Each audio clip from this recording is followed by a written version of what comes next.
Hello, Preeti ma'am. Yes, very good evening. Yeah, good evening, Preeti. Good evening, sir. हमें आप कुछ नहीं बोलना है तो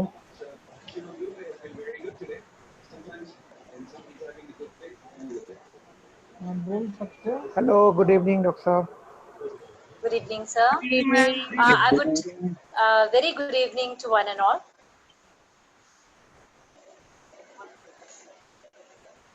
अभी हम जो बोलेंगे जाता रहेगा. I would request everyone to mute themselves.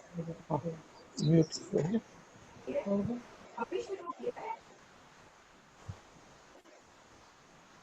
Ma'am, please welcome Dr. Sunil Bansal, our speaker. He's here. He's here with us. Yes, yes. A very good evening to one and all the respected doctors. Thank you. We are organizing a webinar on management of COVID-19, and a very good evening to all the respected doctors. Our chief guest, Dr. D.N. Kapoor, guest of honor, Dr. T.P. Chaturvedi, national convener, Dr. Pawan Gupta, sir, President NMO, Dr. Abhilasha Prakash, ma'am, Secretary NMO, Dr. Jagdish Gupta, sir, our speaker, eminent speaker of the day, Dr. Sunil Bansal, sir, and Dr. Kailash Vishwani, sir. Welcome you, sir. I, Dr. Preeti Bhardwaj, organizing secretary of this webinar. On behalf of NMO Agra, I welcome you all to this wonderful webinar. Since the cases of COVID-19 are increasing drastically, so we thought of conducting this program at a very short interval time. I thank you so much, our speakers, for taking out time from the busy schedule. Thank you so much, sir. I would now request our speaker of the day, Dr. Sunil Bansal, sir, to kindly take the mic.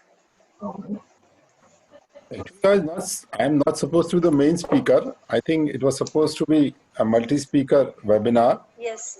And I think if we have a question answer session rather than a talk, yes, then would be yes, better. yes, sir, definitely. Yes, sir.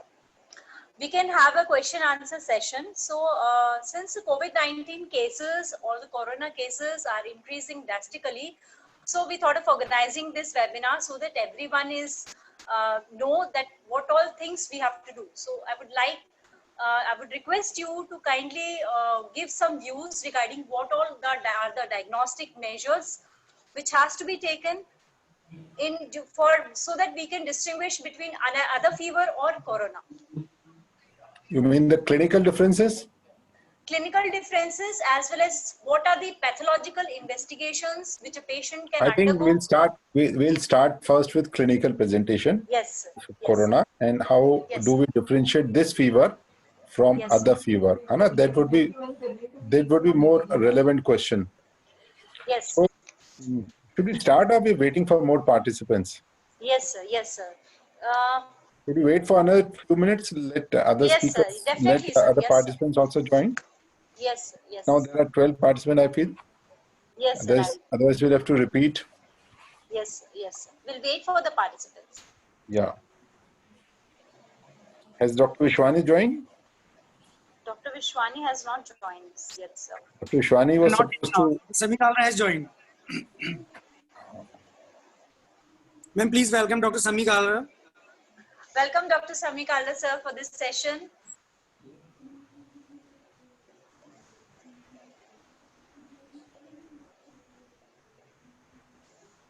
Sami Kalra? Yes, sir. Sir, kindly unmute yourself, sir. Thank you. Good. Bansal साहब को देख के बड़ी खुशी हो रही है. आपको बड़ी खुशी हो रही है. समाचार मिलते रहते हैं. घर पे भी मास्क लगाए हुए हैं. मैं अभी वॉक करके आए थे बगीचे से, तो बना हुआ है, खाना लग रहा था, तो मैंने कहा चलो दोनों काम करते हैं. गुड. लोगों को सबको जैसे जैन के मुनि लोग पहनते थे ना, ऐसे पूरे इंडिया में, पूरे वर्ल्ड में सब मुनि संत की तरह सब लोग ने मुंह में लगाना शुरू कर दिया है। अगर पुरानी माइथोलॉजी देखो तो मोहम्मदन बड़े खुश हैं, कहते हैं हम देखो बुर्का कब से पहन रहे थे। हाँ, तो काली की जगह नीले हो गए हैं कपड़े। और जैन मुनि भी लगा रहे हैं। ठीक। अच्छा, मजे की बात है कि बड़ा प्रोटेक्टिव काम कर रहा है ये सब, इसमें कोई दो राय नहीं है कि वायरस को जो इसने काफी कंट्रोल कर दिया है। जो other virus SMS formula, SMS सब चेंज हो गया ना, एसएमएस का मतलब। हाँ, बढ़िया हो गया। So I welcome Dr. Kailash Vishwani sir has joined. Welcome sir. Dr. Vishwani? Vishwani sir, kindly unmute yourself. हाँ नमस्कार जी sir. हाँ, नमस्कार सर। डॉक्टर विश्वानी जो है ना, he is the main moderator. तो विश्वानी, इसमें द क्वेश्चन एंड सेशन रख लो, क्वेश्चंस फ्लोट करते रहो, उसको डिस्कस करते रहेंगे rather than a solo talk.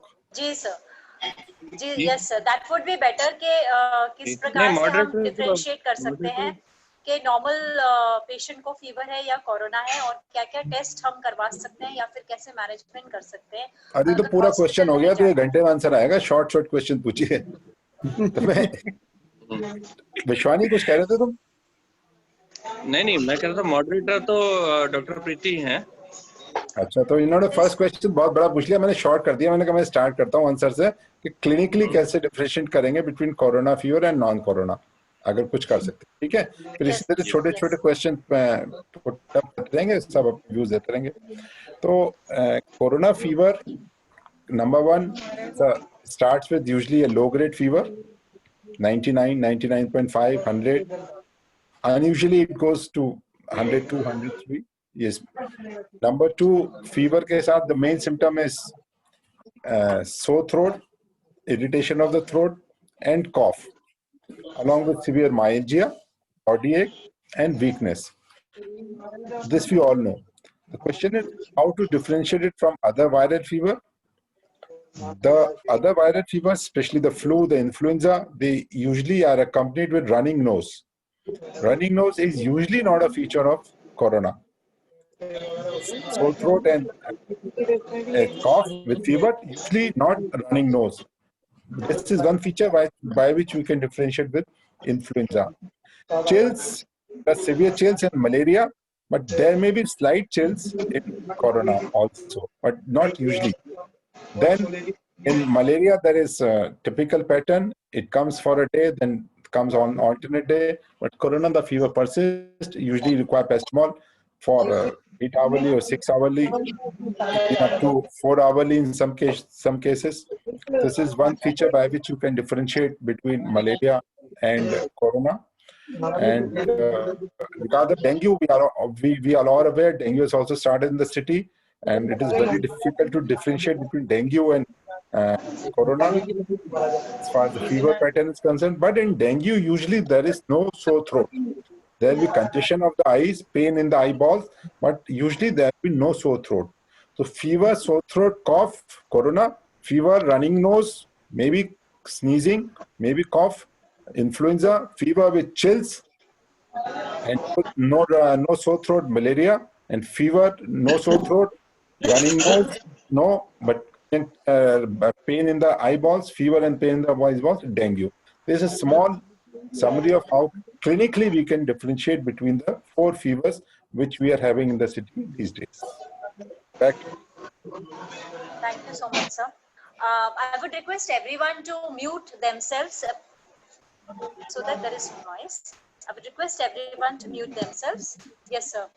Sir, clinical situations की बात हो गई। अगर हमको लग रहा है कि ये कोरोना है, तो उसको हम डायग्नोस कैसे करेंगे? Clinical investigations. शिवानी, कोरोना का जो yes the gold standard test for diagnosis of corona is RT-PCR. RT-PCR is reverse transcriptase polymerase chain reaction. Polymerase chain reaction. This test is a gold standard, and this can be done by RT-PCR machine, which is very limited laboratories are available in our country. The number has increased since this corona event. But another method by which we can do this is by TrueNot or CB-Not. This is cartridge based test. RT-PCR में एक तो time ज्यादा लगता है, and there should be a dedicated lab, virology lab. और उसके साथ कुछ हजार्ड्स भी होते हैं जो बायो मेडिकल हजार्ड्स हैं, that are more with RT-PCR. They are less with cartridge based test, because जो उसमें जो वायरोलॉजी का जो डाइल्यूएंट होता है वो कार्ट्रिज के अंदर ही रह जाता है, so hazard is less. दूसरा TrueNot और CB-Not is available at district levels, क्योंकि ट्यूबरकुलोसिस के लिए we are already using TrueNot CB-Not. That machine can be utilized for testing the COVID. और मगर उसकी प्रॉब्लम ये है कि देयर इज लिमिटेशन कि उससे टेस्ट बहुत कम होते हैं, 4 to 6 पर आवर, 24 आवर्स में करीब 10-12 टेस्ट ही कर सकते हैं, मगर RT-PCR वाले में ज्यादा लोगों का कर सकते हैं टेस्ट, मगर उसके लिए डेडिकेटेड वायरोलॉजी लैब चाहिए और हजार्ड है और टाइम टेकिंग है। इसमें TrueNot में कंपैरेटिवली कम टाइम लगता है, 4 to 4 आवर्स अराउंड, और RT-PCR में अराउंड 8 to 10 आवर्स लगते हैं उसके एक साइकिल पूरा होने में। और टेस्ट क्योंकि दूर जाता है, लैब्स दूर हैं, तो उसके रिजल्ट आने में 2 से 3 दिन लग जाते हैं। आगरा में तो 3 दिन लग जाते हैं रिपोर्ट आने में। तो दूसरा टेस्ट जो है वो रैपिड एंटीजन टेस्ट है। रैपिड एंटीजन टेस्ट में फर्क ये है दोनों में, we use whole antigen in RT-PCR, but in rapid antigen test we use only part of the antigen. So part of antigen जब यूज करते हैं तो मे बी कि इसकी सेंसिटिविटी तो बहुत अच्छी है, if it is positive then it is positive, if it is negative then there are about 30% chances कि हमें ये पॉजिटिव हो सकता है, हमें RT-PCR के लिए भेजना पड़ेगा।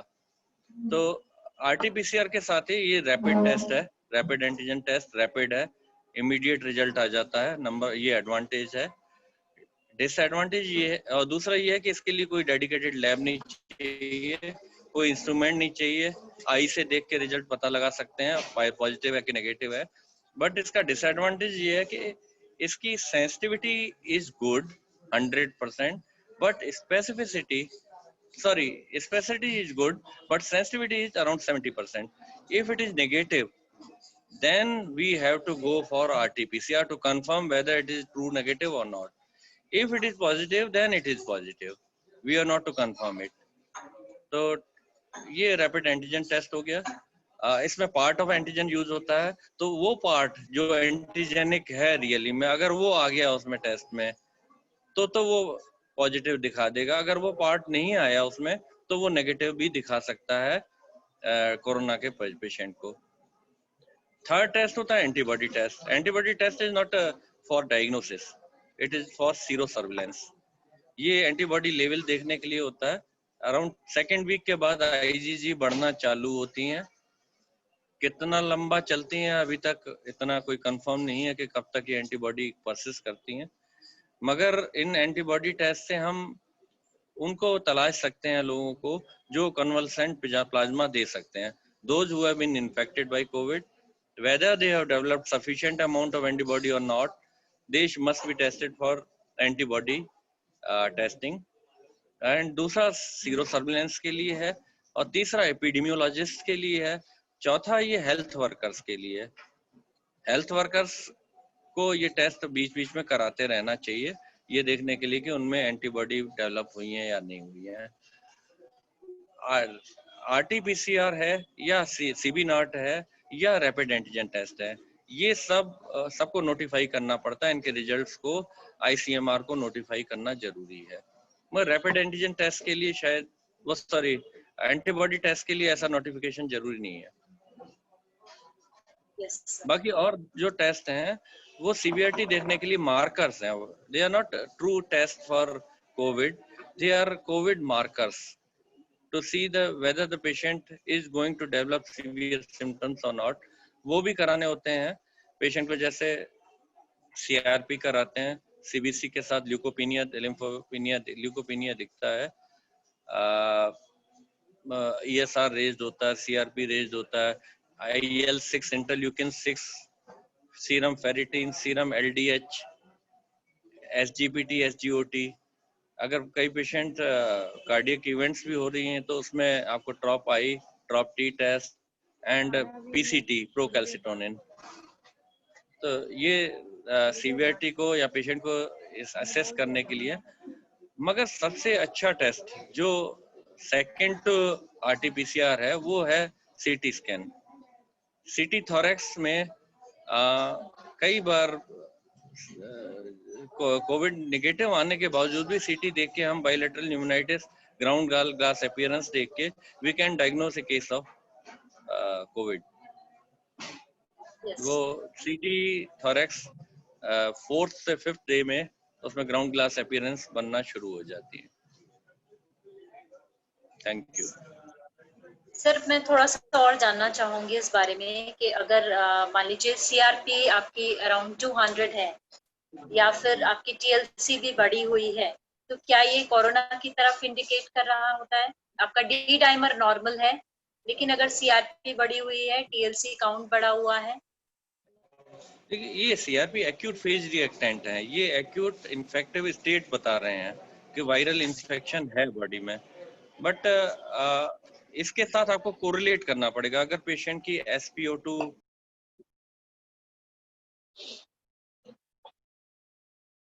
सर आपका म्यूट हो गया है।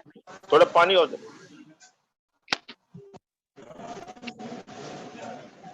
और sir your mic is muted. Sir आपका माइक म्यूट हो गया था। Sir can you repeat please? आप अनम्यूट कर दो। Hello. Yes sir, yes sir. उसके साथ आपको और चीजों को कोरिलेट करना पड़ेगा। CT फाइंडिंग से you have to correlate the patient's clinical state, SpO2 measurement. उसके साथ अगर ये एक्यूट फेज रिएक्टेंट भी बढ़े हुए हैं, अगर उसका D डाइमर भी बढ़ा हुआ है, CRP भी बढ़ा हुआ है, then they indicate that patient should be hospitalised. Otherwise milder cases can be treated at home, and home isolation I think is good in quite a big number of patients who are having milder symptoms.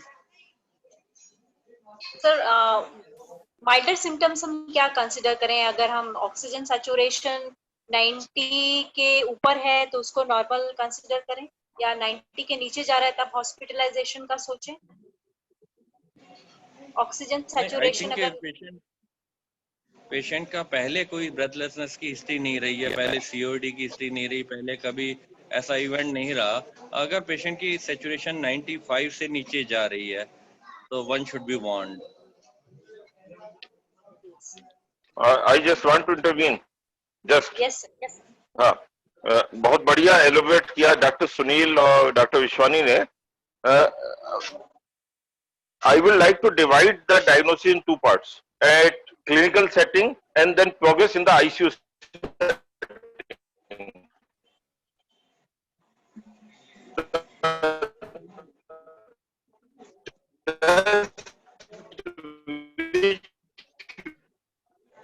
कमल का phone आ रहा था। कमल doing in ICU setting. First of all, we have to place the diagnosis. I think the network is little less. Sunil ji ने बिल्कुल सही बताया, पर body pain बहुत होता है, दर्द बहुत होता है, जॉइंट पेन बहुत ज्यादा होता है, number 1. Number 2, as patient of corona, complaints of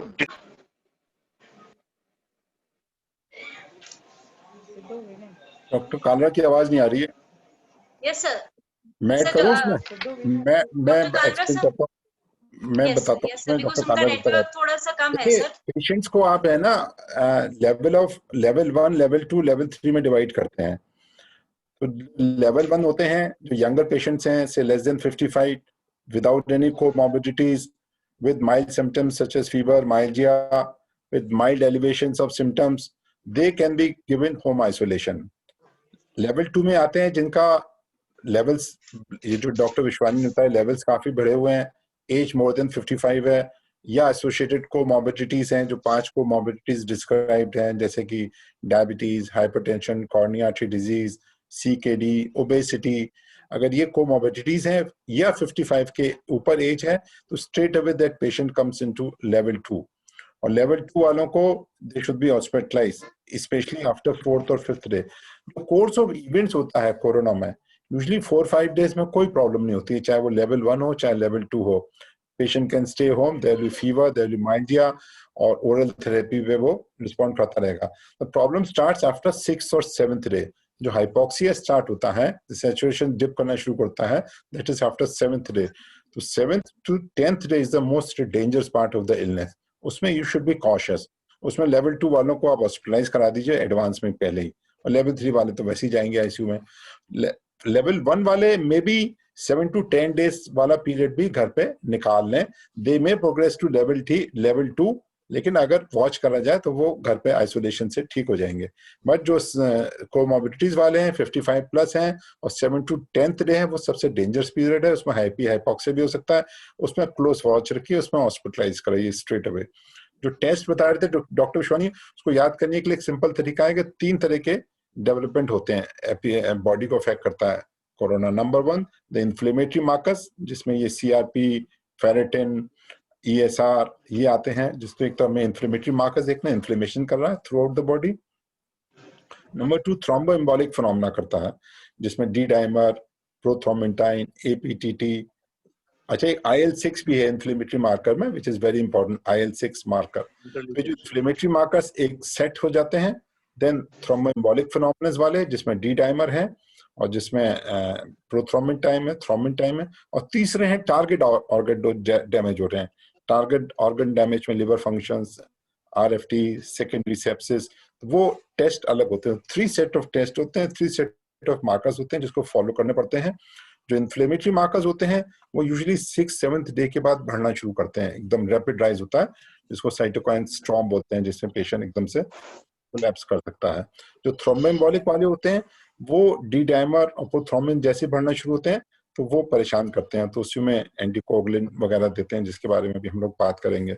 और सेकेंडरी सेप्सिस में प्रोकैल्सिटोनिन, ल्यूकोसाइटोसिस, न्यूट्रोफिलिया, ये सब होता है। But usually secondary sepsis corona में कम देखा जा रहा है, सेकेंडरी इन्फेक्शन कम देखा जा रहा है, मे बी शुरू से चूंकि एंटीबायोटिक मिल जाता है इसलिए, या what ever is the cause, usually until unless कोई हॉस्पिटलाइज ना हो जाए, पेशेंट वेंटिलेटर पर ना जाए, सेकेंडरी सेप्सिस कम देखने को मिल रहा है। सबसे कॉमन थ्रोम्बोएम्बोलिक फिनोमेना और इन्फ्लेमेशन, ये 2 मार्कर्स हैं जो कि बहुत सिग्निफिकेंटली बढ़ रहे हैं, और one should be hospitalise between 7 to 10th day अगर ये सिग्निफिकेंटली बढ़े। डॉक्टर कालरा वापस आ गए? यस सर, अगर पेशेंट को हॉस्पिटल में बेड नहीं मिल रहा है तो किस प्रकार से होम आइसोलेशन में हम केयर कर सकते हैं पेशेंट्स? देखिए, हॉस्पिटल में प्राइवेट में नहीं मिल रहा है, गवर्नमेंट तो मिल रहा है, गवर्नमेंट मेडिकल कॉलेज में शिफ्ट करा लीजिए, बजाय अगर वो लेवल 2 है और लेवल 3 पे जा रहा है, कोमॉर्बिड कंडीशन है, तो घर में रिस्क मत लीजिए। ये जो घर में ऑक्सीजन सिलेंडर ला के रख रहे हैं और मशीन ला के, दैट इज यूजलेस। कोई नहीं, कोई ऑक्सीजन सिलेंडर खोलना भी नहीं आएगा लोगों को, उसका नॉब भी नहीं खोल पाएंगे लोग, ना मास्क फिट कर पाएंगे। हम लोग जब इंटर्न थे, हम लोग भी सीखते थे, हम लोग कौन सा सिलेंडर खोलना जानते थे, वार्ड बॉय को बुलाना पड़ता था, वो सिलेंडर खोल पाता था। तो हॉस्पिटल में, गवर्नमेंट हॉस्पिटल में बेड्स हमेशा अवेलेबल है। It is a problem private, हर कोई प्राइवेट में जाना चाहता है, हर कोई मेदांता जाना चाह रहा है, हर कोई मैक्स जाना चाह रहा है, इसलिए सैचुरेशन है, अदरवाइज बेड्स हैं हॉस्पिटल में, खाली हैं। क्यों डॉक्टर? गवर्नमेंट में मतलब सभी लोग नहीं जाना चाहते, तो फिर then you should have to be powerful, इतना केयरिंग नहीं हो पाता। You will have to be powerful enough. अभी एक सर्वे आया था परसों, जिसमें 92% लोगों का कहना था कि हमको आईसीयू में या प्राइवेट हॉस्पिटल में बेड किसी सोर्स से मिली, अपने आप नहीं मिल पाई। बहुत पावरफुल सोर्स थी या वीआईपी थे, तभी आईसीयू में वेंटिलेटर वाले बेड मिल पा रहे हैं। 8% को विदाउट एनी सोर्स मिले हैं, तो उस सोर्स यूज करिए, then only you will get the bed. क्योंकि अभी पीक चल रहा है, मे बी हफ्ते भर बाद खाली हो जाए बेड।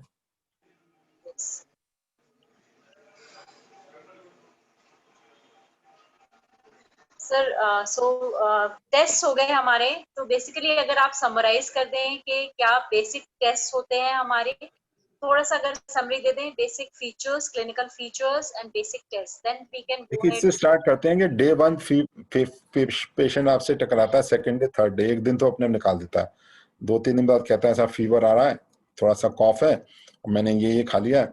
तो आप जस्ट स्क्रीनिंग करने के लिए एज अ फिजिशियन पहले दिन तो पूरा प्रोफाइल कराएंगे नहीं, आप उसका बस सीबीसी करा लीजिए, सीआरपी करा लीजिए, फेरेटिन करा लीजिए।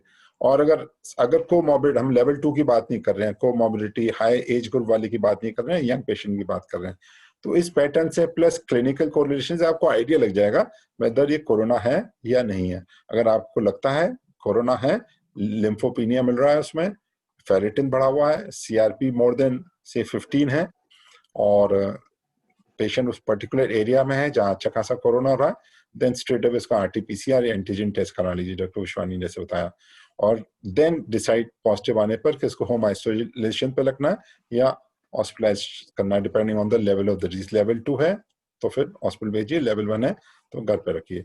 जब हॉस्पिटलाइज हो जाएगा तब वो सेकेंडरी टेस्ट होंगे डे 6 में, डे 5 में, जो इन्फ्लेमेटरी मार्कर्स हैं, जो थ्रोम्बोएम्बोलिक मार्कर्स हैं, और जो टारगेट ऑर्गन डैमेज वाले हैं वो मार्कर्स होंगे। एचआरसीटी भी करा सकते हैं आप प्राइमरी स्क्रीनिंग में ही, जैसे डॉक्टर विश्वानी ने बताया कि it is more sensitive than, eight times more sensitive than RTPCR. RTPCR कराना आगरा में स्पेशली बड़ा मुश्किल है, प्राइवेट अलाउड नहीं है, डिस्ट्रिक्ट हॉस्पिटल में जाके कराना होता है, थर्ड डे फोर्थ रिपोर्ट आती है। तो ज्यादातर फिजिशियंस क्या कर रहे हैं कि जहाँ सस्पेक्ट होता है एचआरसीटी करा लेते हैं, सीटी चेस्ट करा लेते हैं, तो वो कंफर्म कर देता है कि दिस इज कोरोना, साथ में आरटीपीसीआर भी करा लेते हैं, ट्रीटमेंट स्टार्ट कर देते हैं, उसको एडवाइस कर देते हैं कि भाई एचआरसीटी पॉजिटिव है, तुम अपना हॉस्पिटलाइज हो जाओ और अपने बेड वेट का इंतजाम कर लो, waiting for RTPCR final report. लेकिन प्रॉब्लम है कि जब तक आरटीपीसीआर नहीं होगा तो दिल्ली में हॉस्पिटल भी आपको एडमिट नहीं करेंगे, आपको सस्पेक्टेड जोन में रखेंगे, जो कि बेड खाली नहीं मिलते हैं। तो समहाउ वहां पे आपको मैनिपुलेट करना पड़ेगा to enter the COVID ward in big hospitals. तो उस वहां पे फिर एक बार हॉस्पिटल में चला गया, फिर हम लोग का काम खत्म हो जाता है, फिर कोविड हॉस्पिटल वालों के डॉक्टर्स का काम शुरू हो जाता है। ये मैं यही प्रॉब्लम के बारे में बात करना चाहता था, क्योंकि अगर जैसे पेशेंट सस्पेक्टेड है कोविड का, आपने आरटीपीसीआर के लिए कहा, आरटीपीसीआर की रिपोर्ट थर्ड और अब फोर्थ डे आना शुरू हो रही है, क्योंकि जालमा जाना शुरू कर रहा है टेस्ट, तो तब तक पेशेंट को प्रॉब्लम हो रही है, आपने एचआरसीटी करा लिया, या कुछ लोगों में एक्सरे करा लेते हैं, एक्सरे में भी बायलेटरल न्यूमोनाइटिस मिल जाती है। एचआरसीटी में आपका मॉडरेट आ रहा है, सब माइल्ड या मॉडरेट आ रहे हैं सिम्टम, तो अब इस पेशेंट को क्या करें? अब कई पेशेंट्स में ऐसा होता है कि आरटीपीसीआर नेगेटिव आ रहा है फोर्थ डे और उसमें लंग्स में बायलेटरल न्यूमोनाइटिस आ रही है। ये उसको आप पॉजिटिव मान के चलिए, आरटीपीसीआर में तुमने ही बताया था 30% फॉल्स नेगेटिव होते हैं, और उसको आरटीपीसीआर को रैपिड एंटीजन टेस्ट नहीं, आरटीपीसीआर में भी 30% फॉल्स नेगेटिव है, उस पर बहुत सारे फैक्टर्स होते हैं, कौन से डे ऑफ इलनेस में टेस्ट हुआ है, may be because of window period, may be because of procedure, और वायरल कंसंट्रेशन लोड कितना है उस पर भी डिपेंड करता है। लेकिन अगर एचआरसीटी है, क्लिनिकल फीचर है, तो यू ट्रीटेड लाइक कोविड। आप जो लेवल 1 का ट्रीटमेंट है, फेविपिराविर स्टार्ट कर दीजिए, डॉक्सी स्टार्ट कर दीजिए, आइवरमेक्टिन स्टार्ट कर दीजिए, एचआरसीटी के बेसिस पे यू कैन स्टार्ट ट्रीटमेंट, और एचआरसीटी के बाद आप रिपीट करा लीजिए। अगर आरटीपीसीआर नेगेटिव एक बार आ चुका है, get it repeated 5 to 7 days के बाद एक बार रिपीट कराना चाहिए। 30% false negative है RT-PCR because of false technique, because of prop intake collection proper नहीं होता, या वायरल लोड कम है। और जितना अर्ली एंटीवायरल स्टार्ट करेंगे उतना ही चांसेस कम है कि वो आगे जाके हाइपोक्सिया में या आईसीयू में लैंड करेगा। As early as possible one should start initial treatment दे रहे हैं, should not wait for RT-PCR. I have one question. Yes, sir. I have one question from Dr. Sunil Bansal, sir. एक तो आप clinic में भी क्या पहचान में नहीं आ रहे? Dr. Yogesh Goyal. अच्छा योगेश, इनको कर रहे हो क्या? कोरोना वॉरियर आप पहचान में आया? हाँ, you just said कुछ लोग RT-PCR ना करा के, because it is difficult to get it done, RT-PCR ना करा के they are getting CT thorax, and on the basis of ground glass appearance they are confirming. So do you want to say this ground glass appearance on CT scan is a confirmatory report as No. good as RT-PCR? तो आपने पूरा answer नहीं सुना. Clinically clinical correlation RTPCR तो कराना ही है. Pending the report of RTPCR clinical judgement आपके सबसे इंपॉर्टेंट है. उसमें अगर HRCT positive you should start treatment for corona.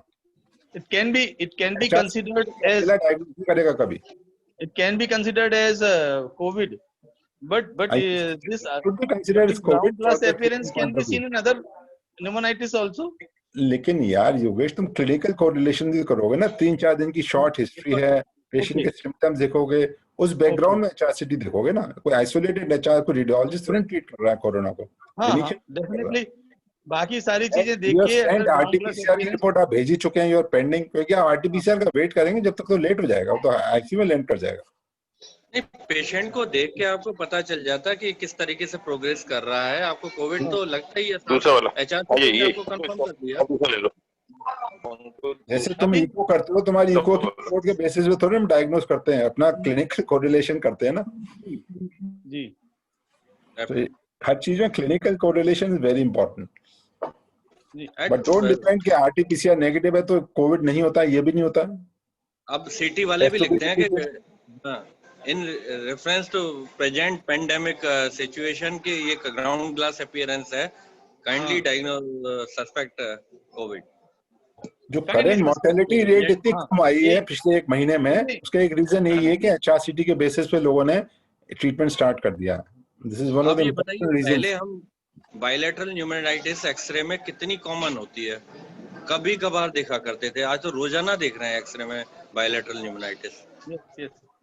अच्छा, आपको नहीं लगता we are getting over treatment? अभी एचसीक्यू सब जगह था, अभी सारी कंट्रीज ने बैन कर दिया.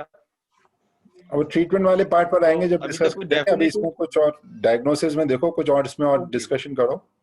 क्लिनिकल विश्वानी तुम बताओ जो क्लिनिकली और क्या देख रहे हो. गैस्ट्रोइंटेस्टाइनल प्रेजेंटेशन बताओ. हाँ, जीआई सिम्टम करके आ रहे हैं, लूज मोशन, वॉमिटिंग.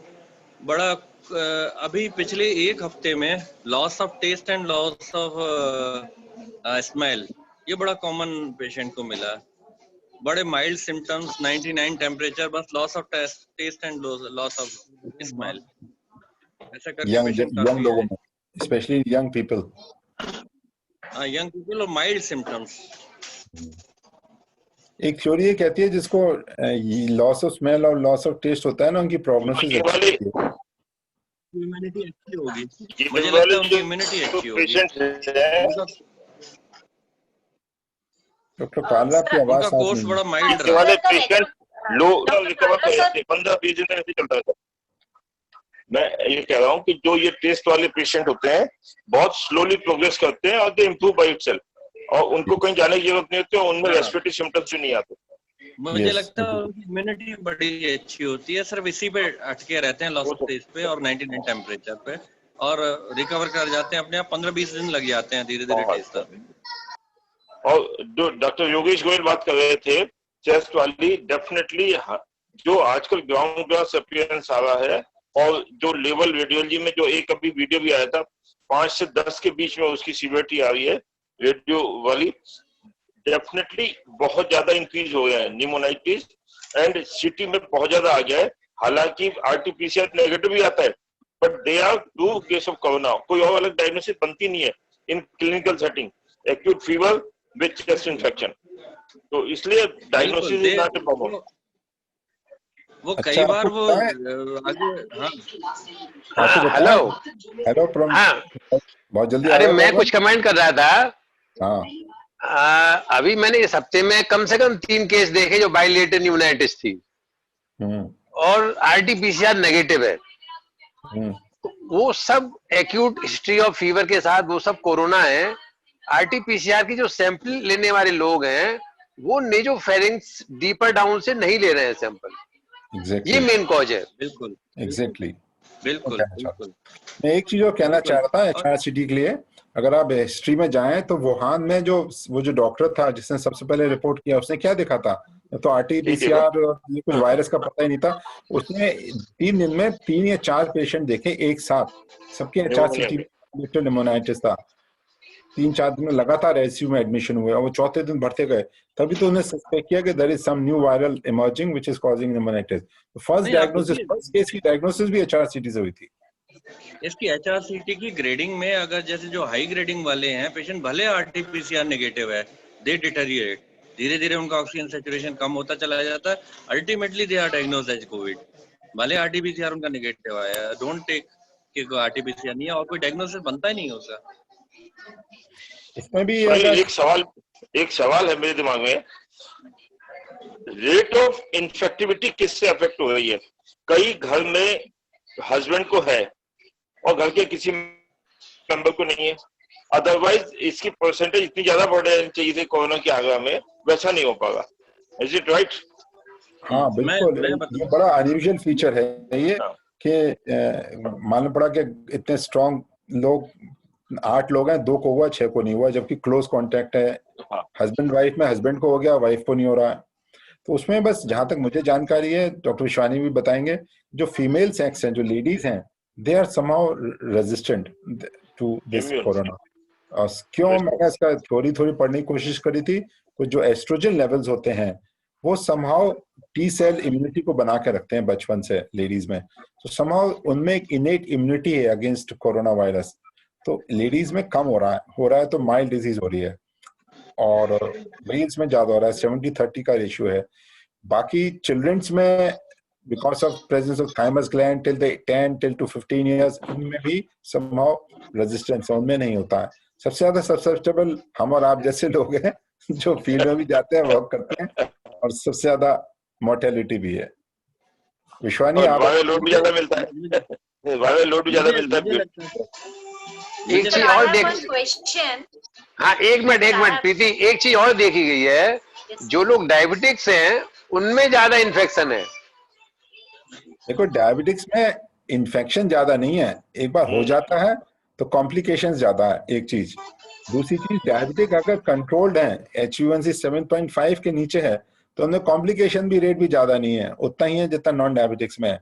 लेकिन जिसकी अनकंट्रोल्ड डायबिटीज है उसमें मोर्टेलिटी ज्यादा है, मॉर्बिडिटी ज्यादा है, कॉम्प्लिकेशन ज्यादा है। ये क्लियर होना चाहिए, नहीं डायबिटीज से आप ज्यादा प्रोग्रेशन डिसीज का फास्ट होगा, वो डायबिटिक में फास्ट होगा, अदरवाइज इन्फेक्टिविटी तो सबको इक्वली है। मैं ये कहना चाहता हूँ, मुझे लगता है कि वायरस लोड पे डिपेंड करता है कि आपका एक्सपोजर कितना है वायरस का। जिन लोगों का जो लगातार हॉस्पिटल में काम कर रहे हैं रेजिडेंट्स, वो चाहे यंग है मगर उनका एक्सपोजर बहुत ज्यादा है, मनी आवर्स ऑफ एक्सपोजर है, तो वो एक तो उसके ऊपर डिपेंड करता है, दूसरा अपनी इम्यूनिटी के ऊपर डिपेंड करेगा ही करेगा, तीसरा जिनको कोमॉर्बिड कंडीशंस हैं या एज ज्यादा है उनके लिए मेरा ख्याल है उनको ज्यादा। विश्वानी, एक सवाल पूछना चाहता हूँ, दोनों डायबिटोलॉजिस्ट हो और डायबिटीज के बहुत पेशेंट देखो, पिछले 20-25 दिन में डायबिटीज के कितने पेशेंट में आपने कोरोना को ज्यादा सीवियर होते हुए देखा? मुझे नहीं लगता कि there is a much difference, but अगर रीनल इन्वॉल्वमेंट ऑलरेडी है उनके अंदर तो वो जल्दी डिटोरेट करते हैं। ओनली डायबिटिक्स बहुत ज्यादा असर नहीं पड़ा, मेरा अपना एक्सपीरियंस है। मैंने बताया ना, देखिए HbA1c 7.5 के नीचे है तो they fare as good as non diabetics. 7.5 ऊपर है और फिर लॉन्ग स्टैंडिंग है, कॉम्प्लिकेशंस हैं, तो उसमें 7 टाइम्स ज्यादा कॉम्प्लिकेशंस हैं समटाइम। तो इसलिए मैं कहता हूँ डायबिटीज को ब्लेम मत करो, अनकंट्रोल्ड डायबिटीज को ब्लेम करो। मगर हाँ, रीनल पेशेंट्स में तो कई पॉजिटिव ज्यादा निकल रहे हैं। जो रीनल वाले पेशेंट थोड़ा सा भी डिस्टिंक्ट फीवर आए, जिसका CKD पेशेंट है, उसका कोरोना पॉजिटिव निकल रहा है। वजह कारण क्या? वायरस एक्सक्यूट नहीं होता, ये किडनी के थ्रू एक्सक्यूट होता है वायरस क्या नॉर्मल में? इम्यून सिस्टम उनका काफी डाउन हो जाता है, इम्यूनिटी बहुत डाउन है। बाकी तो घर में कितने लोगों को हो रहा है, किसको नहीं हो रहा, वो तो इम्यूनिटी के ऊपर डिपेंड करता है। मगर मुझे लगता है एक चीज और कि फोमाइट्स से बहुत ज्यादा नहीं हो रहा वायरस फैला, प्रोबेबली जो जितना फोमाइट्स का जितना डर पहला शुरू में था, मुझे लग रहा है कि फोमाइट से इतना नहीं फैल रहा, ये डायरेक्ट कांटेक्ट से ज्यादा फैल रहा है। हाँ पहले, लेकिन फिर भी प्रिकॉशन तो लेने चाहिए जब तक प्रूव नहीं होता। CDC तो कभी कुछ कहता है, कभी कुछ कहता है, WHO कभी कुछ कहता है, कभी कुछ, सब चेंज करते रहते हैं अपना स्टेटमेंट। आगे बढ़िए सर, आगे गो अहेड। तुम बैठो तो सही, तो दिखाओ बैठ के। सर जी। रैपिड एंटीजन टेस्ट लेटे लेटे कैसे आगे बढ़ेंगे? Sir yes, rapid yes. Antigen sir I have one question sir rapid antigen test अगर हम करते हैं तो हमको कैसे पता चलेगा कि इसमें लो वायरल लोड है या हाई वायरल लोड है? नहीं, वो तो पॉजिटिव या नेगेटिव आता है या इंटरमीडिएट आता है। कई बार लो लोड होता है तो इंटरमीडिएट करके, सर जैसे अगर वो लाइन प्रॉपर नहीं आई हुई है हाँ तो इंटरमीडिएट मान लेंगे वो। मगर वो that is not quantitative, that is qualitative test. Sir, what do you recommend for a low viral load patient hospitalization or a high viral load hospitalization? And if the patient's age is like above 70, what would be your recommendations? देखो मैं बताऊं, If the viral load is viral less, load but the का patient viral load का कोई मायने नहीं है। Viral load आप देखिए, डे 1 कम होगा, डे 2 में ज्यादा होगा, डे 3 में फिर ज्यादा होगा, डे 7 तक बढ़ेगा, फिर कम हो जाएगा। नंबर 1। नंबर 2, आपने जब टेस्ट किया उस वक्त जो प्रोब डाला वो कितने डेप्थ में गया, क्या उसमें सीक्रेशंस आए, तो नेजोफेरिंग से लिया या फेरिंग से लिया या स्प्यूटम से लिया, उस पर वेरी करेगा। आज जितना वायरल लोड है कल हो सकता है ज्यादा हो जाए, हो सकता है परसों कम हो जाए। तो वायरल लोड तो बस ये डिसाइड करता है कि उस पर्टिकुलर टाइम पे उसकी इन्फेक्टिविटी और बॉडी की लेकिन उससे इम्यूनिटी का फाइट कर रही है। हाँ, वायरल लोड से आप कोई डिसीजन नहीं ले सकते। Admission depends on symptomatology. Lab to lab Symptomatology and presentation. हाँ, कुछ लोग 22-20 तक की सिटी तक टेस्ट करते हैं प्राइवेट लैब्स, कुछ लोग 30 तक करते हैं, कुछ लोग 15 तक ही कर रहे हैं। तो डिपेंड करता है कि लैब ने अपना स्टैंडर्ड क्या रखा है, वायरल रिपोर्ट कब तक वो रिपोर्ट कर रहे हैं। वायरल लोड तो एक एक्सपेरिमेंटल चीज है, इसको हमें क्लिनिकल कोरिलेशन करने का कोई फायदा नहीं। अब 2 लैब से कराइए, 2 सिटी पूरा जगह। coming to the point, clinical features are the main important thing which we have to consider. And biochemical. And oxygen saturation and comorbidity. And progression of the disease. Progression of symptoms are very important.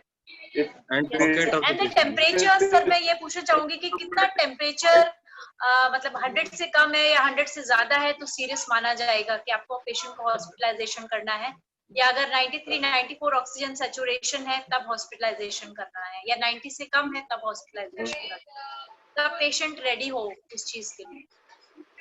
Fever का कोई correlation नहीं है। लो grade fever ज्यादा complication में जा रहे हैं, जहाँ है तो फीवर को भूल जाइए। नंबर 2, ऑक्सीजन सैचुरेशन 94 के नीचे यू शुड बी अलर्ट, और 90 और 94 के बीच में अगर कोई मॉर्बिडिटीज है तो हॉस्पिटलाइज करा दीजिए, अगर कोई मॉर्बिडिटीज नहीं है तो 90 के नीचे जाए तो हॉस्पिटलाइज कराइए। सिटी में 40% से ज्यादा इन्वॉल्वमेंट है तो हॉस्पिटलाइज कराइए, और 70 से ऊपर है तो आईसीयू में रखिए, 40 के नीचे है तो आप घर पे लगाइए। Doctor Sunil, hello, good evening. Yes ma'am. Hello hello, हाँ doctor Sunil ji hello, yes ma'am, आप यू आर ऑडिबल मैम। हाँ हाँ doctor Sunil ji, good evening. Good evening. हाँ, अगर कोई प्रेग्नेंट लेडी है, 5-6 मंथ प्रेगनेंसी है और उसको डिस्निया है, फीवर है, कोविड के लिए वो विलिंग नहीं है, एंटीजन पॉजिटिव आ रहा है, तो हम उसका सीटी तो करा नहीं सकते, एक्सरे करा नहीं सकते, तो लंग्स के लिए या रेस्पिरेशन के लिए क्या डायग्नोसिस कराना चाहिए? एमआरआई? देखिए नहीं कोई जरूरत नहीं है। एक तो एंटीजन पॉजिटिव है तो कोविड हो गया, नंबर 1 जी, ठीक है। नंबर 2, 6 मंथ प्रेगनेंसी में जहां तक मुझे पता है शील्ड, एब्डोमिनल शीट बना के आप लोग प्लेन एक्सरे करा सकते हैं, 3 मंथ्स के पहले नहीं करा सकते। प्लेन एक्सरे करा लीजिए, हाइपोक्सिया देख लीजिए, उससे असेसमेंट हो जाएगा। HRCT मत कराइए, बिना उसके भी क्लिनिकल कोरिलेशन हो जाएगा। रेस्पिरेटरी रेट कितनी है और सैचुरेशन कितना है वो आपको असेसमेंट दे देगा। अच्छा, दूसरा जहाँ पर सीटी की सुविधा अवेलेबल नहीं है तो how can be diagnose only with x-ray? नहीं तो सीटी तो मैंडेटरी थोड़ी ना, अगर अवेलेबल है और नहीं तो HRCT, ये जो आपका RT-PCR है, एंटीजन टेस्ट है, क्लिनिकल है। अब सीटी तो अब 1 महीने से होने शुरू हुआ, उससे पहले तो बिना सीटी के ट्रीटमेंट हो रहे थे, और सीटी का बहुत ज्यादा कोरिलेशन में नहीं है। सीटी में लोग पॉजिटिव आ रहे हैं और चेस्ट के कोई सिम्टम्स नहीं है। शिवानी ने देखे होंगे बहुत सारे पेशेंट कि 30-40% लंग्स इन्वॉल्वमेंट सिटी में, पेशेंट कह रहा है मुझे खांसी भी नहीं, मुझे फीवर है। तो क्लिनिकल कोरिलेशन उस पॉइंट है उससे बहुत ज्यादा नहीं है। फीवर है, ड्राई कफ है, और डिस्निया भी है, तो क्या हम एक्सरे से कंफर्म कर सकते हैं कि पेशेंट को कोविड है? नहीं, एक्सरे से कंफर्म नहीं होगा, आपको आरटी से करना पड़ेगा। जो कोविड की एक्सरे पिक्चर है that is very wonderful. Fluffy lesion होते हैं, बेजल होते हैं, सफेद सफेद पैचेस होते हैं। We do not find this in other any condition at present. Virus की हिस्ट्री के साथ ये वाले फीचर्स हिस्ट्री ऑफ कोरोना और सीटी कंफर्म इट, एग्रीड। दूसरी बात ये कि आप प्रेगनेंसी में you can get x-ray done, there is no problem. फिर वही बात घूम कर आती है कि progression of symptoms are very important. Dyspnea बढ़ रहा है, ऑक्सीजन कम हो रही है, पेशेंट को चेस्ट पेन हो रहा है, एपेटाइट लॉस हो गया, appetite we are missing, appetite is a very good indicator, sudden loss of appetite, this is very important. Weakness, mouth weakness, exhausted without reason, that is important. Sunil, एक सवाल पूछना चाहता हूँ विश्वानी आप दोनों से कि एक्सरसाइज करने के बाद ऑक्सीजन लेवल कोरोना पेशेंट में कम होता है या बढ़ जाता है? वो तो डायग्नोस्टिक टेस्ट है, डायग्नोस्टिक टेस्ट है। अगर आपका 94 आ रहा है और आपको 6 मिनट वॉक कराइए, उसके बाद अगर सैचुरेशन 5 के से ज्यादा गिर जाता है, 89 आ जाता है, दैट कंफर्म्स कि हाइपोक्सिया है, शुड बी हॉस्पिटलाइज्ड। या इसका उल्टा है, पेशेंट में जब आप एक्सरसाइज करवाते हैं तो सिचुएशन बढ़ जाता है बजाय घटने के, मैंने ऐसा देखा। ऐसा क्यों होता है? तो नॉर्मल आदमी कोरोना एक्सक्लूड हो जाएगा। ब्रोंकियल अस्थमा में तो हाइपोक्सिया कम हो जाता है आप करवा के देखना, उसको थोड़ा चलवाओ, कहता है मेरा सिचुएशन बढ़ गया। हाइपोक्सिया जब भी देखें मिडिल फिंगर में देखें।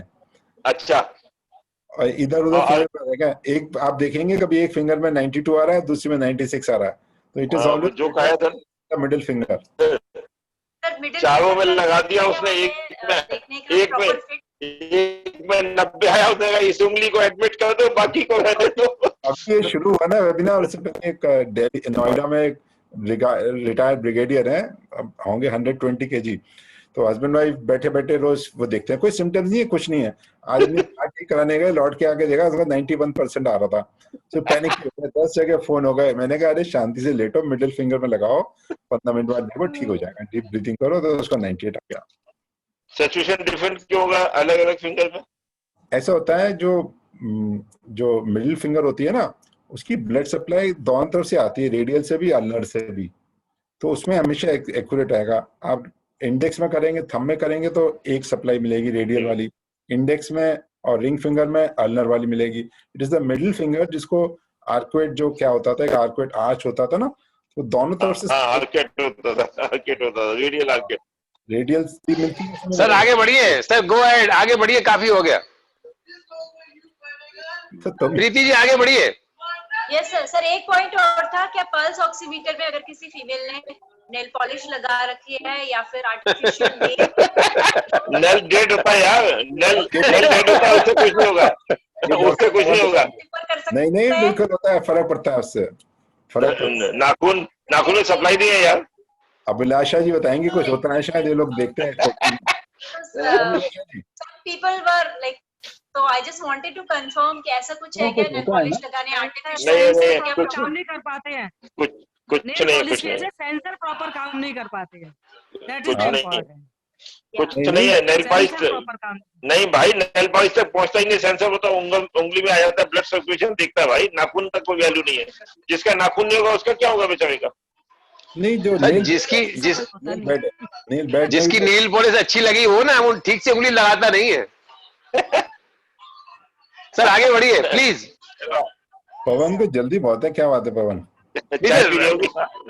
जी बहुत बढ़िया हो रहा है, आगे बढ़िए थोड़ा सा, मैथमेटिकल बात हो रही है ना। एक कमेंट आया है कि ये program one of the best program है, जो best webinar ever conducted on COVID. आपको बधाई देते हैं all the speakers, thank you so much, it is wonderful program। इतनी ज्यादा important knowledge आपने दी है, because हम लोग बहुत ही ज्यादा प्रॉब्लम में हैं इस वक्त, कोविड-19 बहुत ज्यादा हो रहा है, स्पेशली आगरा में। सर नहीं, अब ऐसा नहीं है, कम हो रहा है मैडम, अब जा रहा है कोरोना वापस, अब कम होना शुरू हो गया, चिंता मत करिए।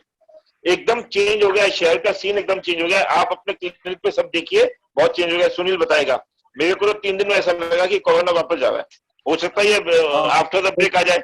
कुछ 19-20 सितंबर से कुछ डिक्लाइन लग रहा है, कुछ नया वीआईपी सुनने को नहीं मिला कि ये पॉजिटिव हो गया। रोज दो तीन खराब न्यूज आती थी सवेरे। हाँ 2-3 दिन से नहीं आई है। नहीं, हमारे यहाँ 145 से आज 86 रह गए कोरोना के केसेस, और खूब टेस्ट हो रहे हैं, ऐसी बात नहीं है। अच्छा, आगरा में? अच्छा, गुड। असल में इंडियन वायरस ने चाइनीज वायरस को मारना शुरू कर दिया। बहुत सारे वायरस तो बॉर्डर पे रोक दिए। चाइना सीधा बॉर्डर पे आ गया, उन्हें वायरस से कुछ नहीं हो रहा, मैं खुद ही आ जाता हूँ। आज की लेटेस्ट न्यूज पढ़ी है, चाइना ने फोर्सेस की तैनाती बढ़ा दी है। प्रीति को आगे बढ़ने दो। हाँ जी, आगे बढ़िए। Sir, so coming to the diagnosis, अब हमारा डायग्नोसिस हो गया, और अगर हमारा पेशेंट को बेड नहीं मिल पा रहा है और उसको होम आइसोलेशन में रखना है, तो वो हम मैनेजमेंट हम किस प्रकार से करें? क्योंकि जनता तो हमारी बहुत ज्यादा है, डॉक्टर्स की भी कमी है और बेड्स हमारे हैं। हर किसी की इतनी अप्रोच नहीं होगी कि वो प्राइवेट हॉस्पिटल में या मेदांता जा सके या फिर इतना ट्रीटमेंट एफर्ट कर सके। तो इन केस अगर वो पेशेंट हॉस्पिटल नहीं जा पा रहा है, तो किस प्रकार से वो होम आइसोलेशन में अपना मैनेजमेंट कर सके और पेशेंट की जान बच सके? डॉक्टर कालरा बताएंगे। डॉक्टर कालरा बहुत होम आइसोलेशन करा रहे हैं। डॉक्टर कालरा बताइए। तो यार इसमें कुछ है नहीं, सब डिस्कस हो चुका है। बेसिकली अगर आपने कंफर्म कर लिया पेशेंट को, तो उसको कई एडवाइस देनी पड़ेंगी, और वो सबको मालूम है कि सैनिटाइजेशन, आइसोलेशन, डाइट और जो भी प्रिकॉशन है, बैरियर मेडिसिन काम करती है यहाँ पर। पेशेंट से डिस्टेंस बना के रखें, और वो सब तो रखें। पेशेंट की इम्यूनिटी बढ़ाने के लिए उसकी डाइट को बहुत अच्छा रखें। उसके बाद आता है सबसे ज्यादा है क्लिनिकल सिम्टोमेटोलॉजी, जहां पेशेंट का आप डेली फीडबैक लेते हैं कि उसका pulse, oxygen, blood pressure, temperature क्या चल रहा है। वो डिपेंड करता है, उसके ऊपर उसको हमको एडवाइस करना होता है कि डिटेरियोरेट करना शुरू है, ऑक्सीजन डाउन होना शुरू हो गया, पल्स बढ़ना शुरू हो गया, पेशेंट की एपेटाइट कम हो गई, उसके सेंसेस जाना शुरू हो गए नाक वाले, तो हमको ये देखना है कि ट्रीटमेंट देना है। और ट्रीटमेंट पहले दिन से ही स्टार्ट हो रहा है। अब तो मरीज अपने आप भी ट्रीटमेंट लेके आता है, डॉक्सी भी खाता है, अवेमेक्टिन भी खाता है, इवन एजिथ्रोमाइसिन भी ले रहा है, एससीक्यूएस भी ले रहा है, और विटामिन सी, जिंक तो सब चल ही रहा है। हमारा इंटरफेरेंस कब होगा? This is very important.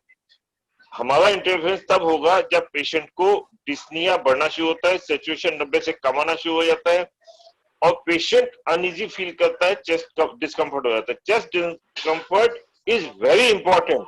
जहां जहां उसको चेस्ट में दिक्कत हुई, उसको तुरंत एडमिट हो जाना चाहिए, तब वहां पे उसको बेटर ट्रीटमेंट दिया जा सकता है। Otherwise low grade fever persist करता है, even fever is persisting 99 for up to 20 days, एकदम जाता नहीं है। Paracetamol is the only answer. तो पेशेंट इस स्टेज पे घर में रहना चाहिए, इसके बाद तो उसको हॉस्पिटल ट्रांसफर करना चाहिए। तो रेड साइंस बता दीजिए, 2-3 रेड साइंस जो कि पेशेंट वार्निंग साइंस जिसको कहने चाहिए। ऑक्सीजन लेवल नीचे जा रहा है, उसका ब्लड प्रेशर फॉल करना शुरू कर रहा है, उसको थोड़ा वॉक करने में अनकंफर्टेबल हो रहा है, वो बहुत सीवियर वीकनेस हो रही है, कॉन्शियसनेस थोड़ी सी, अलर्टनेस कम हो जाए, अलर्टनेस कम हो सकती है, ऑक्सीजन लेवल कम होगा तो डिस्निया, रेस्पिरेटरी रेट बढ़ जाएगी, चेस्ट डिस्कम्फर्ट होगी।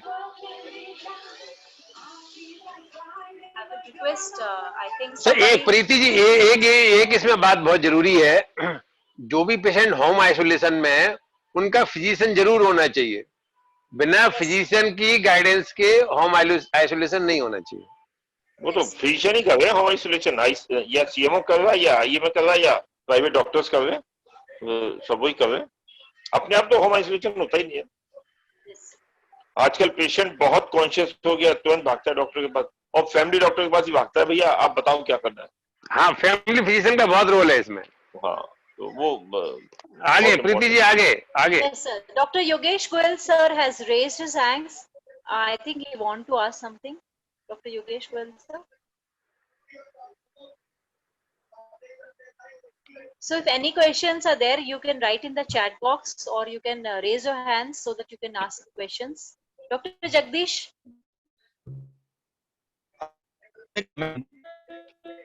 अनम्यूट करना पड़ेगा। आप Dr. अनम्यूट Jagdish, करिए। unmute yourself. जी ma'am. Yes, sir. Yes, Dr. Jagdish. मैं कमेंट करना चाहता हूँ। कमेंट तो चैट बॉक्स में कर दीजिए भैया, आगे बढ़ाइए प्रीति जी। अरे बोलो जाओ, बोलो। बोलने तो दो महाराज। अरे गुरुजी बोलने तो दो। किसको बोलना है, डॉक्टर जगदीश को या डॉक्टर योगेश को? सर योगेश सर बोलेंगे, योगेश सर। सर दोनों आपको कोई बोलो। क्वेश्चन पूछना था? मैं ये सर कहना पहले चाहता योगेश हूँ, सर बोलेंगे। हाँ मैं ये बोलना चाहता हूँ, जो यंग पेशेंट जो सकम कर जाते हैं कोविड से इन्फेक्शन होने के बाद, ये प्रोबेबली वो पेशेंट हैं जिनकी कोमॉर्बिड कंडीशंस अभी डायग्नोज नहीं हुई हैं, they are unaware of it, and because of their young age and healthy conditions, otherwise they are going on and they anyhow somehow they catch the corona infection, they get trapped in that, and simultaneously because of their comorbid conditions they succumb. ऐसा भी देखने में आया है। और मैंने आगरा में medical college में अभी डॉक्टर कालरा जी ने ये बोला था कि केवल डायबिटीज वाले मरीज नहीं उतने ज्यादा सफर कर रहे हैं, डायबिटीज के साथ जो रीनल इन्वॉल्वमेंट वाले मरीज हैं वो ज्यादा सफर कर रहे हैं। 14 दिन की ड्यूटी में मैंने जितने भी मरीज देखे जो वार्ड से आईसीयू में गए और आईसीयू से मॉर्चरी में गए, they all were diabetic as well as with renal conditions. शायद ही कोई ऐसा और मरीज होगा जो इस बीच में 14 दिन में मैंने देखा हो जिसको कि रीनल और डायबिटीज दोनों के अलावा कोई और मरीज गया हो। वो मतलब वो तो आईसीयू से बाहर आए। Yes, we have discussed, Yogesh ji, Jagdish ये मैं अपना ऑब्जर्वेशन बता रहा हूँ सर। बिल्कुल सही है, सबको ऑब्जर्वेशन ये, यू आर एग्जैक्टली राइट। जब आपको याद होगा जब लॉकडाउन हुआ था और जो जितने पेशेंट डेथ हो रही थी रीनल वाले थे, डायलिसिस हुई उनको हो गया या रीनल इन्वॉल्वमेंट था उनका, उनकी डेथ हुई। यू आर वेरी करेक्ट, आपका observation accepted. Thank you. Treatment part sir, pregnancy ले लो पहले, लेडीज बहुत है। Sir, please discuss the treatment part of COVID-19. Doctor Vishwani start करेंगे। डॉक्टर विश्वानी रिपोर्ट रखी थी, प्रभा की रिपोर्ट रखी थी 21 तारीख। डॉक्टर विश्वानी गए क्या?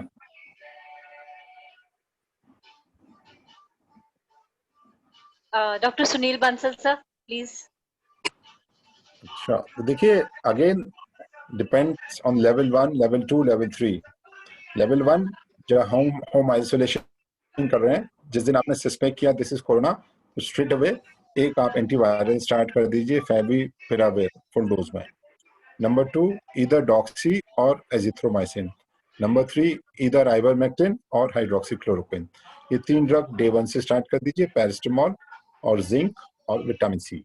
ये तो ओपीडी लेवल पे या टेलीकंसल्टेशन लेवल पे, ये तो आप लेवल 1 पे स्टार्ट कर दीजिए। अब लेवल 2 पे जब जाते हैं, पेशेंट को थोड़ा सा हाइपोक्सिया हुआ या सीटी स्कोर बहुत ज्यादा है, जो हम लोग डिस्कस कर चुके हैं कि इसको हॉस्पिटल जाने की जरूरत है, हॉस्पिटल जाना पड़ रहा है, सीटी में 40% से ज्यादा इन्वॉल्वमेंट है या हाइपोक्सिया हो रहा है या लेवल्स बहुत बड़े हुए हैं बायोकेमिकल, तो वो हॉस्पिटलाइज होगा। हॉस्पिटलाइज में फिर फेविपिराविर की जगह रेमडेसिविर स्टार्ट हो जाएगा, डेक्सोना स्टार्ट हो जाएगा और इनॉक्सीप्रिन, ये ट्रिपल थेरेपी कराती है, ये स्टार्ट हो जाएगी, प्लस ऑक्सीजन स्टार्ट हो जाएगी। और हाइपोक्सिया का मैनेजमेंट होगा नेजल मास्क से या प्रोब से, कैथेटर से या हाई फ्लो नेजल कैनुला से या वेंटिलेटर। तो वो एक क्रिटिकल केयर वाले के डोमेन में आता है कि वो ऑक्सीजन सैचुरेशन कैसे मेंटेन करेगा। मेन ड्रग्स जो ट्रिपल कॉम्बिनेशन है वो हॉस्पिटल जाके स्टार्ट होने चाहिए, हालांकि कुछ लोग घर पे भी लगवा रहे हैं रेमडेसिविर और इनॉक्सीप्रिन, लेकिन ये ट्रिपल कॉम्बिनेशन है जिसको डेक्सोना, ये यूजुअली 6th डे या 7th डे जाके इसकी जरूरत पड़ती है, जो 5 डेज में रिकवर नहीं करते हैं। 80-90% 5 डेज में रिकवर कर जाते हैं। जो कोमॉर्बिड वाले हैं या 55+ वाले हैं जो हॉस्पिटलाइज होते हैं, उनमें फिर ये ओरल की जगह इंजेक्टेबल पे शिफ्ट हो जाते हैं, plus taking care of sugar, taking care of other comorbidities. एक सिंपल सा एक ट्रीटमेंट ये इस तरह से वी कैन समराइज। सर ये कहीं आया नहीं है अभी, पर मेरा एक पर्सनल सवाल था, क्या जैसे लो मोलिकुलर वेट जो हेपेरिन हॉस्पिटल में तो देते ही हैं, क्या कोरोना के पेशेंट को लो डोज में एस्पिरिन भी देना चाहिए क्या?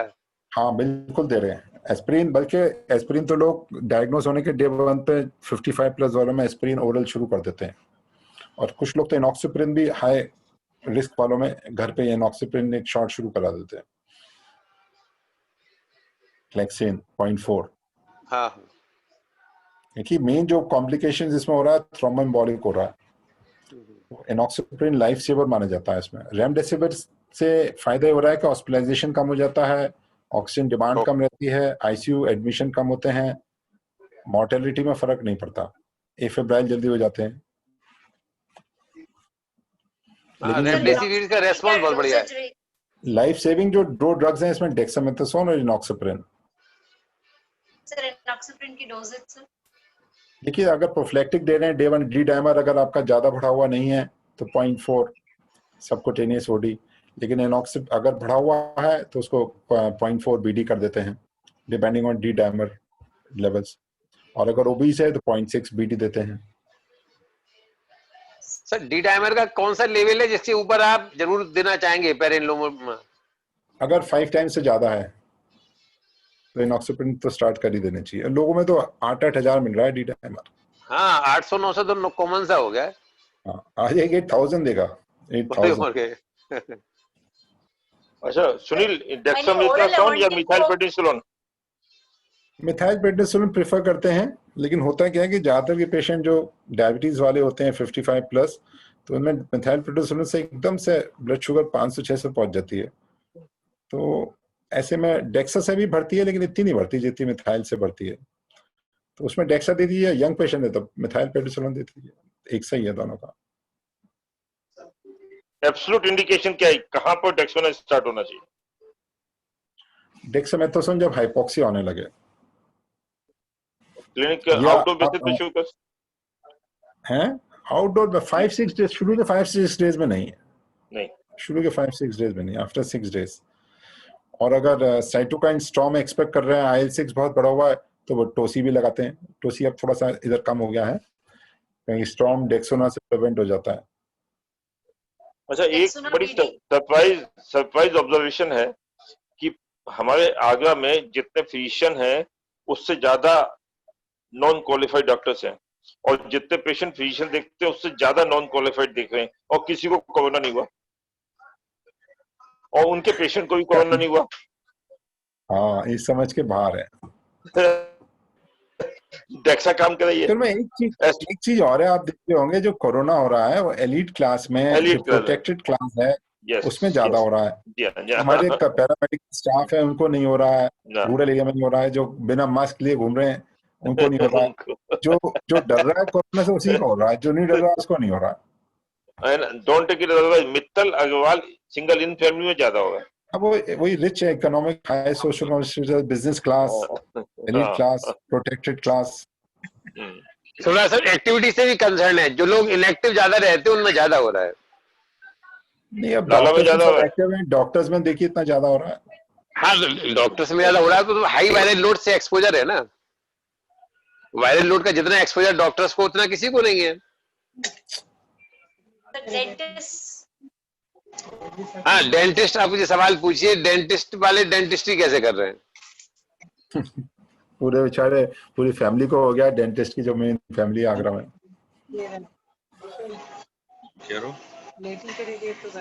विश्वानी वापस आ गए, विश्वानी से पूछो। डेंटिस्ट वाला मैं कैसे The management of corona. We would like your expert comments on the management of corona. Management के बारे में पूरा डिटेल में डॉक्टर बंसल साहब ने पूरा बता दिया। जो लेवल जो स्टार्टिंग वाला ट्रीटमेंट तो पेशेंट को व्हाट्सएप पे घूम रहा है। Yes. Ivermectin, HCQS, azithral, Pacimol, Limcee, 1BD and zinc and B12 and thiamine 1BD। ये तो बिल्कुल हर किसी को रटा हुआ है, उनके व्हाट्सएप पे घूम रहा है ट्रीटमेंट। तो ये तो लेके चलते हैं, 3-4 दिन बाद जब बुखार फिर बढ़ना चालू हो जाता है या कफ होना ठीक नहीं होता, तो उसके बाद पेशेंट डॉक्टर के पास आता है 3-4 दिन। तो आप यही दवाई देते हैं, आप वॉच करने के लिए देते हैं। अल्टीमेटली मुझे लगता है कि जब पेशेंट को SpO2 कम होने लगे या उसके बाद आप CT स्कैन कराते हैं, उसमें अगर आपकी लंग इन्वॉल्वमेंट बहुत ज्यादा है तो उस वक्त पेशेंट को एडमिट हो जाना चाहिए। उसके बाद तो फिर oxygen therapy is very important, early oxygen therapy. अगर पेशेंट सैचुरेशन कम जा रहा है तो बाईपैप सपोर्ट ये बड़ा इम्पोर्टेंट है कि ये पेशेंट को वेंटिलेटर पे जाने से रोकेगा। अगर पेशेंट ने लापरवाही करी, शुरू में ऑक्सीजन सैचुरेशन का डाउन गया, तो सडनली वो हाइपोक्सिया में जाएगा, वेंटिलेटर की जरूरत पड़ेगी। I think mostly the patients जो रिकवरी रेट बहुत अच्छी दिखा रहे हैं इंडिया में, आगरा में भी बहुत अच्छी रिकवरी रेट है, तो ज्यादातर पेशेंट ऑक्सीजन से ठीक हो जाते हैं। वो भी ऑक्सीजन भी लगाना, बाईपैप लगाना 10 या 15% लोगों को जरूरत पड़ रही है, 80% तो वैसे ही ठीक हो रहे हैं। जो 10 या 15% पेशेंट हैं जिनको ऑक्सीजन और बाईपैप की जरूरत है, जिनको लेवल 2 पे जाना है हॉस्पिटल।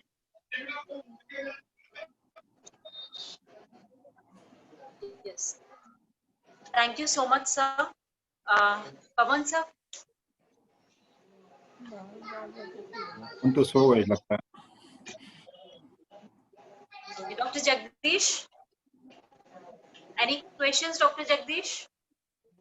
नहीं मैम, सब कुछ एकदम क्लियर, सर ने बहुत अच्छा समझाया है, तो क्वेश्चंस तो नहीं है। बाकी ये है कि कुछ अगर इनकाउंटर करते हैं, कोई किसी को प्रॉब्लम होती है, कुछ है, तो सर के नंबर हैं, सर को फॉरवर्ड करेंगे पेशेंट्स को।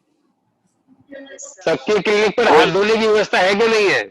कोई कोरोना पेशेंट है हमारे बीच में जो ठीक हो क्या है, उसकी आप बीती सुनवा दीजिए। Yes, sir.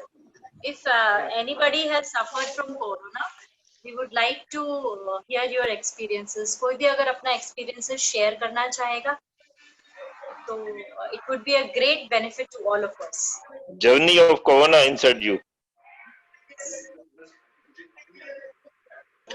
आइडेंटिटी छुपा के रखेंगे, कोई बात नहीं, चिंता नहीं करो। क्यों, जो एंटीबॉडीज आ गई होंगी उसको तो डर तो जरूर है। सारा डर वो इस मेनली कोरोना ने इतना ज्यादा डरा दिया है कि किस प्रकार से गवर्नमेंट उठा के ले जाती है और आपको आइसोलेट कर देती है, या गवर्नमेंट हॉस्पिटल बंद कर देती है, तो बहुत ज्यादा डर बैठ गया है अंदर कोरोना का। तो पेशेंट अगर मैं ये पूछना चाहता हूँ कि किस किसने एंटीबॉडी टेस्ट कराया हुआ है हम लोगों में से? हाँ, मैं विश्वानी की प्रॉब्लम है, एंटीबॉडी टेस्ट इजीली नहीं हो पा रहा है। मैंने पैथोलॉजिस्ट कईयों से बात करी है, इजीली हो रहा है, थायरोकेयर वाले दे रहे खूब हैं, इजीली हो रहा है। एंटीबॉडी नहीं आपको हो रहा है, स्ट्रिप मिल जाएगी आपको, अपने आप कर लीजिए, आप खुद कर लीजिए। साइंटिफिक क्या हो रहा है? साइंटिफिक कर रहे हैं पहले 7 की स्ट्रिप थी, आप एंटीबॉडी टेस्ट होने में 30 सेकंड सुबह करेगी, शाम को कार्ड टेस्ट होता है, ब्लड से होता है, ब्लड से होता है। नहीं आपको प्रिक से हो जाता है, स्ट्रिप प्रिक से प्रेगनेंसी टेस्ट की तो है बिल्कुल। नहीं, ये बात सर मैंने इसलिए उठाई है कि मेरी 1-2 पैथोलॉजिस्ट से इस बीच में बात हुई, उन्होंने कहा कि एंटीबॉडी टेस्ट लोग नहीं करवा रहे हैं। पैथोलॉजी नहीं करेगा जी, पैथोलॉजिस्ट नहीं करेगा। स्ट्रिप पे आपको आउट ऑफ द सोर्स मिल जाएगी, आप कर लीजिए और जितना मर्जी कर लीजिए, कोई दिक्कत नहीं। एबी चेक की आ रही है खूब स्ट्रिप, जो आ रही है एंटीबॉडी टेस्ट की किट आ रही है 450-400 रुपए में आ रही है, वो जेन्युइन है, जो खुले में बिक रही है? भैया जेन्युइन ही है वो, तो जेन्युइन क्यों नहीं है? सिर्फ एक कंपनी है जिसको आईसीएमआर ने वैलिडेट किया है, वो कौन सी कंपनी? एबॉट से शायद, एबॉट एबी टेस्ट करके है वो, एबी चेक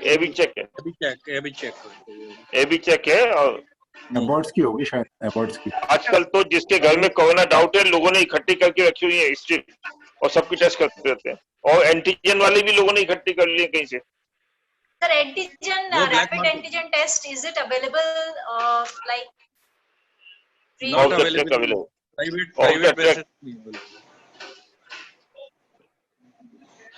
Okay, sir. चलिए If any बंद करिए। Yes, sir. Yes, sir. Thank you so much, sir, for your time. It was a wonderful presentation. एक चैट बॉक्स में जस्ट अ सेकेंड, बहुत ही अच्छा कमेंट आया है। आप तक जितने भी ऑनलाइन प्रोग्राम हुए कोरोना को लेकर, आज का प्रोग्राम सबसे अधिक स्पष्ट और व्यावहारिक है। सभी वरिष्ठ चिकित्सकों को बहुत बहुत धन्यवाद, जिन्होंने क्लिनिकल इन्वेस्टिगेशन के बजाय क्लिनिकल फाइंडिंग को महत्व समझाया। Definitely it was a eye opener. Yes sir, आज तक जितने भी प्रोग्राम मॉडरेट हुए उनमें सबसे अच्छा मॉडरेट आपने किया है, ये मेरी तरफ से कमेंट। एक फाइनल कमेंट है मेरा। अरे सुनो, हेलो सर सर भैया, आज प्रीति का बर्थडे है, उसको सब लोग बर्थडे विश कर दो। सर खाना तो सभी खा ही रहे हैं। नहीं, इसको बर्थडे विश तो कर दो ना। Thank you so much. अच्छा प्रीति जी कितने साल की हो गई आप? ये मत पूछिए सर, सर, ये ये मत गलत पूछिए, सवाल है सर, ये गलत सवाल है। भूल गई। ये सवाल गलत ये सवाल सवाल है इसलिए ये सवाल इसलिए जेन्युइन है कि she looks younger than what is her age, तो इसलिए इनको बधाई दी जाती है, ठीक है। और सबसे बड़ी बात है कि एनएमओ में ये ट्रेजराल से ऊपर अब पैसे इकट्ठे करने का काम नहीं है, ये उससे ऊपर बढ़ गई है, and she must be given some better post. अपनी जो कॉन्फ्रेंस तो होगी उसकी, बना दीजिए, कॉन्फ्रेंस की जो ऑर्गेनाइजिंग सेक्रेटरी प्रीति को बना दीजिए। बहुत बढ़िया। Thank you so much sir, thank you so much sir, wonderful words. Thank you so much sir. मैंने कुछ भी नहीं किया, सारा जो कुछ भी है आप वरिष्ठ चिकित्सक लोग इतना काम कर रहे हैं लोगों के लिए, हैट्स ऑफ। हम सभी की ओर से आप लोगों को नमन। Thank you so much sir. और जिसको रैपिड ग्रेट प्रोग्राम। हाँ प्रीति, जिसको रैपिड एंटीजन टेस्ट की प्रॉब्लम हो रही है वो मेरे को फोन कर ले। Yes sir, definitely. Thank you so much, thank you so much sir. थोड़ा सा और हेलो सर, थोड़ा कॉन्फ्रेंस डिस्कस कर लेते हैं। कॉन्फ्रेंस में एक सेशन देना चाहूंगा, एक सेशन देना चाहूंगा। थोड़ा सी प्लानिंग और अच्छी होनी चाहिए। क्वेश्चंस किसको क्या आंसर करने हैं, कौन कौन पैनल में है। आने से पहले हमको ये पता नहीं था कि I am a speaker. That is what I'm saying. It is a very short notice program और 1 घंटे पहले शायद आपको पता चला, और उसके बाद भी ये प्रोग्राम इस हद तक और अच्छा हो सकता था ना, अगर प्रिपेयर कर ले तो और अच्छा हो सकता था ना। यस सर, डेफिनेटली हम आगे से बहुत ही पहले से प्रिपेयर करके रखेंगे। सर ज्यादा पड़ गए, बिल्कुल इंस्टेंट प्रोग्राम है सर, क्योंकि कोरोना इतना ज्यादा पीक पर चल रहा है, तो हमें लगा कि ये this is a need, time की एक रिक्वायरमेंट है कि हम सबको ये नॉलेज मिले कि किस तरह क्या करें। उस पैनिक सिचुएशन है सर, अगर एक फिजिशियन तो जो हम लोगों को बचा सकते हैं। अगर एक फिजिशियन तो एक्स टेम्पोर भी तैयार रहते हैं, वैसे कोई प्रॉब्लम नहीं है सर। वही मैं कह रही हूँ कि doctor Sunil sir final sir, doctor Kailash Vishwani sir, doctor Abhilasha ma'am, doctor Pawan Gupta sir, thank you so much. आप लोग एक मतलब डायमंड्स हो आगरा के। Thank you so much. Hello, thank you everyone, thank you president. Sir अभी लीव नहीं करना है सर, मीटिंग मैं लीव कर रहा हूँ सर। नहीं sir, doctor Jagdish, we will end this meeting and we can restart the meeting of the program. Can we do that? ठीक है। Should I send the link? Yes. Thank you.